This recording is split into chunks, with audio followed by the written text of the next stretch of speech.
Good morning. Good morning wastage. Good morning. నా పేరు వచ్చేసి భాగ్యశ్రీ బాలకృష్ణ అండి. నాకు ఈ వెస్టేజ్ ప్లాట్ఫామ్ పరిచయం చేసి శిరీష ప్రభాకర్ రెడ్డి సార్ వాళ్ళు, అట్లనే సైదు సార్కి అందరికీ నేను థ్యాంక్స్ చెప్తున్నాను. నేను వచ్చేసి బేసిక్గా రైల్వే జాబ్ చేస్తున్నాను అండి. నేను రైల్వే జాబ్ చేయబట్టి 19 ఇయర్స్ అవుతుందండి. 19 సంవత్సరాల నుంచి రైల్వేలో జాబ్ చేస్తే ₹1,00,000 వస్తుంది. స్టార్టింగ్ నా శాలరీ వచ్చేసి 9,000. 9,000 నుంచి జాబ్ చేసుకుంటూ వస్తే ఇప్పటికి 19 సంవత్సరాలు పట్టింది ₹1,00,000 రావడానికి. ఈ ₹1,00,000 కూడా ఉట్టిగానే రావట్లేదు. ప్రతి ఒక్కరు ఏం ఆలోచిస్తున్నారంటే సెంట్రల్ గవర్నమెంట్ జాబు లైఫ్లో ఎలాంటి రిస్క్ లేకుండా శాలరీ వచ్చేది ఒక్కటే చూస్తున్నారు తప్ప దాంట్లో ఉన్న రిస్క్ అనేది ఎవరు చూడట్లేదు. జాబ్ చేస్తున్న తరుణంలో నాకు చాలా టెన్షన్స్ వచ్చినాయి. కనీసం నేను ఒక 4 టైమ్స్ చనిపోయేవాడినే బతికిన రైల్వే జాబ్లో. ఇప్పటికీ కూడా నాకు స్పాండిలైటిస్ డిస్క్ పనిచేయదండి. 1 ఇయర్ అవుతుంది. 1 ఇయర్ నుంచి నేను సఫర్ అవుతున్నాను. సార్ వాళ్ళు ఏం చెప్తున్నారంటే, నువ్వు ఆపరేట్ చేయాలి మిషన్, నువ్వు ఆపరేట్ చేయకపోతే వేరే వాళ్ళకి నేర్పించాలి. నేను అట్లా చేసుకుంటూ వెళ్తున్న కొద్దీ నాకు ప్రాబ్లం ఎక్కువైతుంది.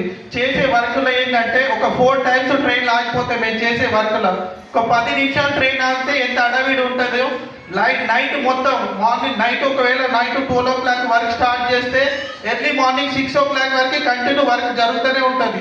ఆ వర్క్ విషయంలో చేసేటప్పుడు చాలా డేంజరస్ ఉంటాయి. 4 టైమ్స్ చనిపోయేవాడిని బతికిన నేను. మా ఫ్రెండ్స్ కొంతమంది కాళ్ళు కట్ అయిపోయినాయి, చేతి కట్ అయిపోయింది.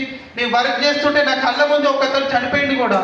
ఆ సీన్ చూసినప్పుడు నేను 1 month వరకు అసలు నేను మనిషినే కాలేదు.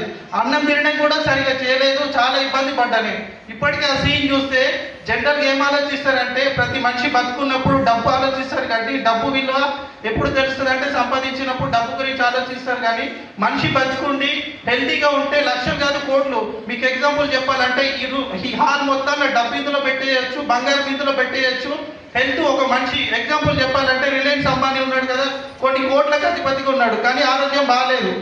మనం ఏం ఆలోచిస్తున్నామంటే ప్రతి ఒక్కరు డబ్బు ఇది అదని ఆలోచిస్తున్నాము, హెల్త్ గురించి మర్చిపోతున్నాం. నాకు కావాల్సింది హెల్త్ కోసమే వచ్చిన. నాకు ప్రాబ్లం ఇప్పుడు బయట సెక్టార్లలో గవర్నమెంట్ సెక్టార్ ఏం ఆలోచిస్తున్నారంటే జాబ్ చేసుకుంటూ పోతే డబ్బులు వస్తాయి అంటారు. మన వెస్టేజ్ ఏంటంటే థర్డ్ జనరేషన్ ప్లాన్ ఉంది. ఆ థర్డ్ జనరేషన్ ప్లాన్కి కనెక్ట్ అయినా. లాస్ట్ ఇయర్ నేను దాదాపుగా 3 months హాస్పిటల్ అడ్మిట్ అయి ఉన్నా. నేను నాకు సిక్ లీవ్ ఉండడం వల్ల నాకు హాఫ్ శాలరీ వచ్చింది. వెస్టేజ్లో చేయడం వల్ల పర్ మంత్లీ 45,000 తీసుకున్నాను నేను 3 months. జాబ్ చేసుకుంటూ ప్రతి వాళ్ళు వచ్చినప్పుడు డబ్బులు ఇవ్వమంటే ఇవ్వకుండా కొంచెం ఎక్కువ తక్కువ ఇవ్వడం జరిగింది. కానీ మన వెస్టేజ్లో మాత్రం నేను కాకుండా నా కింద ఉన్న వాళ్ళకు కూడా వాళ్ళతో కలిసి పని చేయడం, వాళ్ళకి హెల్ప్ చేయడం, వాళ్ళకు కూడా డబ్బులు ఇప్పడం జరుగుతుంది. ఇంత మంచి ప్లాట్ఫామ్ అయితే బయట ఎక్కడ లేదని అనుకుంటున్నాను నేను. ఇక్కడికి వచ్చిన ప్రతి ఒక్క వాళ్ళు ఎవరైతే ఉన్నారో వాళ్ళు క్లారిటీ తెలుసుకొని వెస్టేజ్లో అయితే బిజినెస్ ఒక వరంలాగా భావిస్తున్నాను. Thank you Vishwar. Good morning wastage. Good morning leaders. అంటే ఏంటంటే మొన్న శుక్రవారం హాస్పిటల్కి వెళ్ళినప్పుడు రైల్వే హాస్పిటల్ డాక్టర్, అంటే ప్రైవేట్ నుంచి రైల్వే హాస్పిటల్కి డాక్టర్ వస్తాడు. ఆ సార్ వచ్చేసి నువ్వు సర్జరీ చేయించుకోవాలని చెప్పిండు. అంటే సర్జరీ కాకుండా ఫిజియోథెరపీ మెడిసిన్ వాడతా సార్ అంటే, ఆ సార్ ఏమన్నాడంటే నీకు జ్వరం వచ్చినప్పుడు ట్యాబ్లెట్ వేసుకుంటే తక్కువైంది కానీ వేసుకోకుండా తక్కువ కాదు కదా అనేసి అని అన్నాడు. అంటే మేమిద్దరం కొద్దిసేపు ఆలోచించినాం. మేము ఆలోచించుకొని చెప్తాం సార్ అని చెప్పినాం. చెప్పిన తర్వాతకి లెటర్ ఇచ్చిరు, మీరు ఇక్కడికి హాస్పిటల్ వచ్చినప్పుడు మాకు కలవండి, మేము చెప్తాం ఏ హాస్పిటల్కి వెళ్ళాలని చెప్పింది మాకు. చెప్పిన తర్వాతకి మేము వేరే వాళ్ళకి 2-3 కనుక్కున్నాం. ఇప్పుడే సర్జరీ వద్దని చెప్పారు. తర్వాత సైదు సార్ ఫోన్ చేసి కనుక్కున్నాం, సార్ ఇట్లా ప్రాబ్లం ఉందని రిపోర్ట్స్ సార్ పంపిస్తే సార్ ఏమని అంటే వద్దమ్మా రెస్ట్ తీసుకోమని చెప్పు అనేసి సార్ సార్ తోటి మాట్లాడించిన తర్వాతకి మళ్ళీ వేరే ఇక్కడ మూలాల దగ్గర వేరే హాస్పిటల్ ఉంటుంది రైల్వేకి సంబంధించింది. ఆ డాక్టర్ దగ్గరికి వెళ్తే మేడం ఏమన్నదంటే రిపోర్ట్ చూసిన తర్వాతకి నీకు సర్జరీ ఏం అవసరం లేదు, రైల్వే డాక్టర్ అమ్మ సర్జరీ ఏం అవసరం లేదు, నువ్వు 5 days రెస్ట్ తీసుకొని డ్యూటీకి వెళ్ళని చెప్పింది. ఆ డాక్టర్ ఏమో అట్లా అని చెప్పిండు, ఈ రైల్వే డాక్టర్ ఏమో నువ్వు డ్యూటీకి వెళ్ళని చెప్పిండు.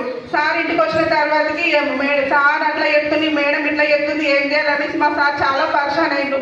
తర్వాతకి మెడిసిన్ వాడుతున్నా ఏం కాదు, నువ్వు ధైర్యంగా ఉండు, తక్కువైతే అని మా సార్ చెప్పుకుంటూ ఈరోజు ఈయన హాస్పిటల్కి వెళ్ళి అటెండ్ కావాలి, ఫిజియోథెరపీ అటెండ్ కావాలి, కానీ కంపల్సరీ 2 hours పర్ఫెక్ట్ నేను వస్తా అంటే సరేరా అనేసి ఇద్దరం కలిసి మేము ఇక్కడికి వచ్చినాం. మా గోల్ వచ్చేసి మార్చ్ వరకు కంపల్సరీ ₹1,00,000 తీసుకుంటా. నాతోటి పనిచేసే వాళ్ళు కలిసి ఇంకోటి ఏంటంటే మా సార్ నేను ఇద్దరం వస్తున్నాం. డ్యూటీకి అయితే మా సార్ ఒక్కటే వెళ్తాడు, ఆయన ఎప్పుడు వస్తుందో తెలియదు, ఎప్పుడు పోతాడో తెలియదు. అట్లా అనేసి మేము గట్టిగా పట్టుకొని థ్యాంక్స్ చెప్తాను. ఎందుకంటే నేను బిజినెస్ గురించి తెలుసుకోమని సార్కి చెప్పలేదు. అంబర్పేటలో మీటింగ్ అయినప్పుడు ఆయన సైదు సార్ మాటలు విన్న తర్వాత ఆయన రిలీజ్ అయ్యి కంపల్సరీ మనం వెస్టేజ్ బిజినెస్ చేయాలని డ్యూటీ పోకుండా ఇప్పుడు 3 months అవుతుంది సార్ డ్యూటీ పోక.